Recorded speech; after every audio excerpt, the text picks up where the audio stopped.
إحدى أكثر الشخصيات إثارة في الأساطير المصرية هي ماعت، إلهة الحقيقة والعدالة والتوازن. لم تكن مجرد إلهة، بل كانت أيضاً مفهوماً أساسياً في الثقافة المصرية، حيث تمثل النظام الكوني والاجتماعي. تخيل ماعت يعني تصور قوة تحفظ توازن الكون، ومبدأ يوجه كلاً من الآلهة والبشر. تجسيد ماعت يتميز برمز أيقوني، امرأة تحمل ريشة نعام على رأسها. لم تكن هذه الريشة مجرد زينة، بل كانت رمزاً للخفة والحقيقة، وهما ركيزتان أساسيتان لهذه الإلهة. عند الحكم على الأرواح في الحياة الآخرة، كان يتم وزن قلب المتوفى مقابل ريشة ماعت. إذا كان القلب أخف وزناً أو مساوياً للريشة، اعتبرت الروح نقية، وسمح لها بالانتقال إلى الحياة الأبدية. أما إذا كان القلب أثقل، فكان يبتلع من قبل الوحش الهجين عميد، وتحكم على الروح بالفناء. يعكس هذا الطقس أهمية العيش وفقاً لمبادئ ماعت القائمة على العدل والصدق. غالباً ما ارتبطت ماعت بالإله تحوت، إله الحكمة والكتابة والمعرفة. يعكس هذا الاتحاد العلاقة الوثيقة بين الحقيقة والعدالة والمعرفة.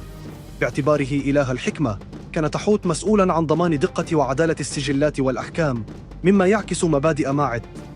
معاً حافظاً على النظام والتوازن في عالم الآلهة وكذلك في العالم البشري. يؤكد هذا الترابط على أهمية الحقيقة والعدالة في جميع جوانب الحياة، ويشير إلى أن المعرفة والحكمة ضرورية للحفاظ على الانسجام والنظام في الكون. تعلمنا العلاقة بين ماعت وتحوت، أن العدل والحق يجب أن يكونا مسترشدين بالحكمة، وهو مبدأ لا يزال ذا صلة في عصرنا الحالي. كان مفهوم ماعت يؤثر في كل جانب من جوانب المجتمع المصري. كان الفراعنة الذين اعتبروا آلهة على الأرض مسؤولين عن الحفاظ على ماعت. كان الحكم بالعدل وتعزيز الحقيقة وضمان التوازن من الواجبات الأساسية للحاكم الصالح. لم يكن ذلك يضمن استقرار المملكة فحسب، بل كان أيضاً سبباً في ازدهار وسعادة الشعب.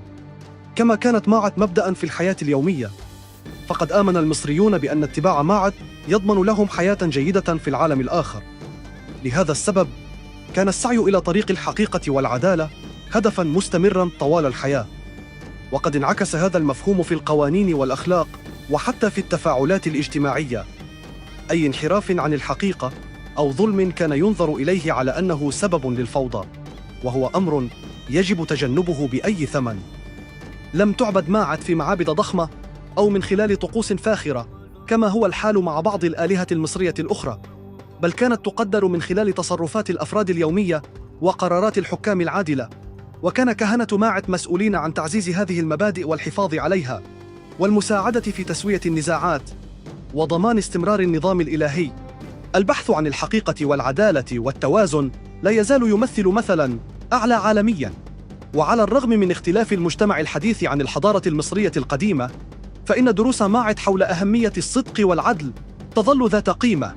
تذكرنا ماعت بأن الانسجام الحقيقي يتحقق عندما نعيش وفقاً لمبادئ العدل، ليس فقط من أجل مصلحتنا الشخصية، بل أيضاً من أجل الخير العام.